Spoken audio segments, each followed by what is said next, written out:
During my early years, my family lived in a sprawling, ancient house with a sinister side room on the first floor, ominously dubbed the second living room. Inside, forgotten relics from the past gathered dust, like a decrepit recliner, a rickety table, and a ghastly couch that seemed to whisper secrets from the depths of the beyond. One dreadful morning, I awoke feeling feverish and unwell, prompting my mother to grant me the day off from school while my siblings and parents carried on with their daily routines. As the day wore on, a haunting silence descended upon the house, and an eerie feeling gripped my soul. Around 10:30 a.m., the air grew colder, and the silence was shattered by the sinister sound of footsteps echoing through the corridors. My heart pounded, my mind racing with dread as I summoned the courage to investigate the source of the haunting noise. With trembling steps, I ventured downstairs, drawn to the kitchen like a moth to a flame. In there, in a dimly lit walk-in doorway, I locked eyes with an abomination. A hulking figure loomed before me, clad in tattered, ghostly rags. His eyes bore into my very soul, devoid of any human emotion, leaving me frozen in pure terror. Time stood still as we confronted each other, a malevolent force emanating from the ghastly intruder. My throat constricted, my voice silenced by a profound fear that seemed to swallow me whole. My footsteps echoed like thunder in my ears as I raced back upstairs, desperately seeking refuge in the safety of my bedroom. With trembling hands, I pushed every piece of furniture I could find against the door, hoping to block the unspeakable nightmare that lurked just beyond. I huddled in the darkness, my heart pounding, praying that my feeble barricade would hold and keep the horrors at bay. My mind raced, and I made a frantic call to my mother, my words barely coherent as I pleaded for help. "Someone's in the house," I cried out, the sound of my own voice sending chills down my spine. My mother urged me to stay put, to call the police, and an unsettling feeling of vulnerability washed over me. With bated breath, I dialed the police, my heart pounding in my chest like a relentless drum. Fear and anticipation gripped me as I awaited their arrival, praying they would rescue me from this malevolent specter that now haunted our once tranquil home. The minutes stretched like an eternity, each second dragging on with unbearable weight, until finally, the flashing lights of the police car pierced the darkness outside my window. Relief washed over me, but my fears were far from over. As the police conducted their search, I watched in trepidation, every creak of the floorboard echoing like a haunting melody. Yet their efforts yielded no results. No sign of the intruder, no trace of his presence. It was as if he vanished into thin air, leaving behind only a chilling sense of malevolence.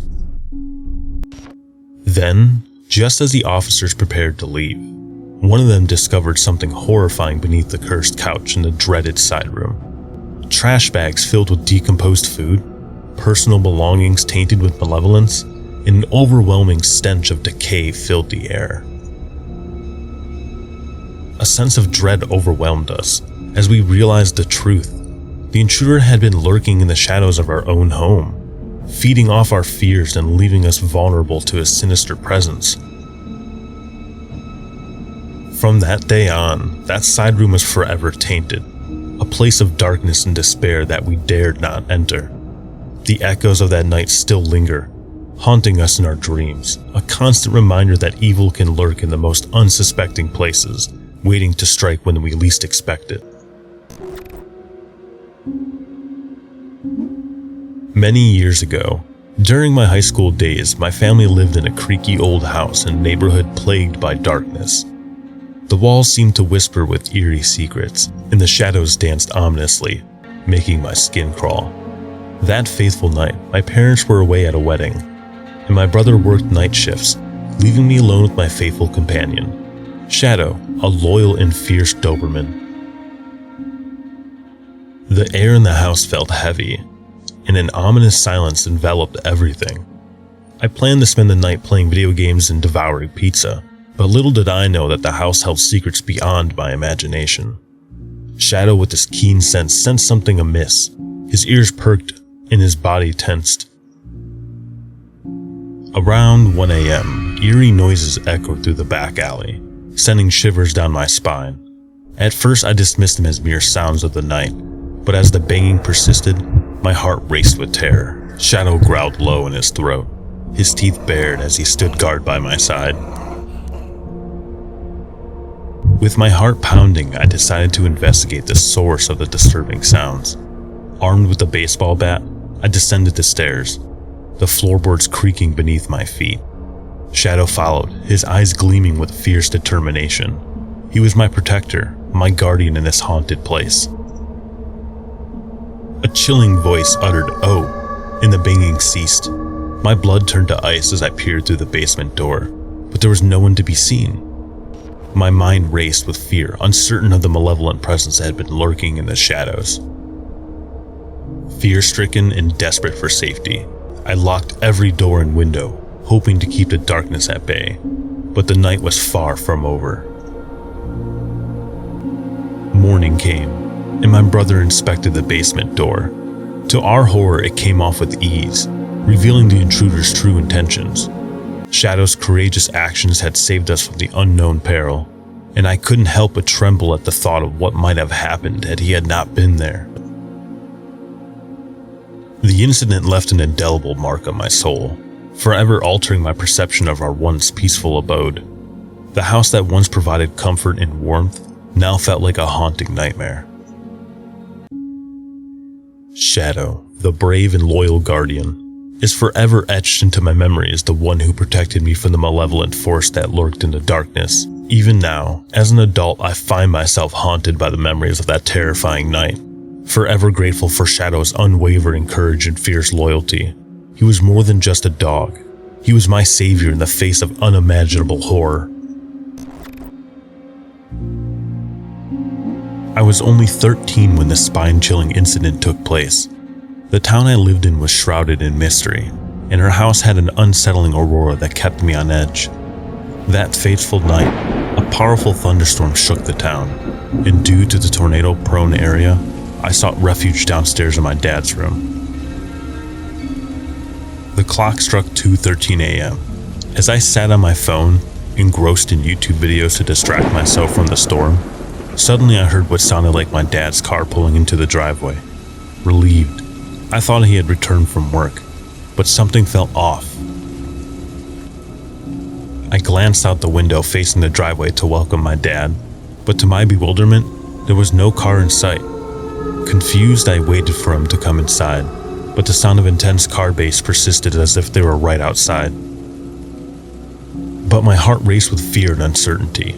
I thought I must have mistaken the car passing by, but the bass sound continued, unnaturally stationed outside our house. I was too spooked to look out the window again, so I stayed still, hoping it was just a figment of my imagination. But then I heard soft, eerie voice call out my name from the darkness. My body froze in place, and my mind raced with terror. I turned to my dog, Raven, hoping to find comfort in his presence. But to my surprise, he seemed oblivious to the sinister voice, leaving me feeling more alone and vulnerable. As the rain poured and the storm raged on, I waited in silence, hoping the haunting call would cease. But the voice persisted, its malevolent tone growing louder and more sinister. A sense of dread overwhelmed me as I continued to shake the feeling that there was something or someone in my house. I was paralyzed with fear, unsure of what to do.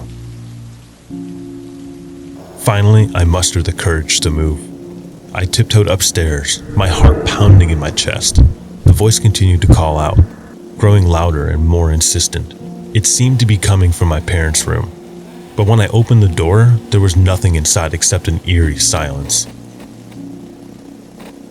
I rushed back downstairs, my mind racing with fear and confusion. I couldn't explain what just happened, but I knew it was something beyond the ordinary. The next morning, my dad returned home and I told him about the haunting call and the strange events of the night. He tried to reassure me, but I couldn't shake off the feeling that something malevolent had visited us that night. Even years later, I still feel uneasy in our house, haunted by the memory of that enigmatic call and the chilling presence that lurked in the shadows.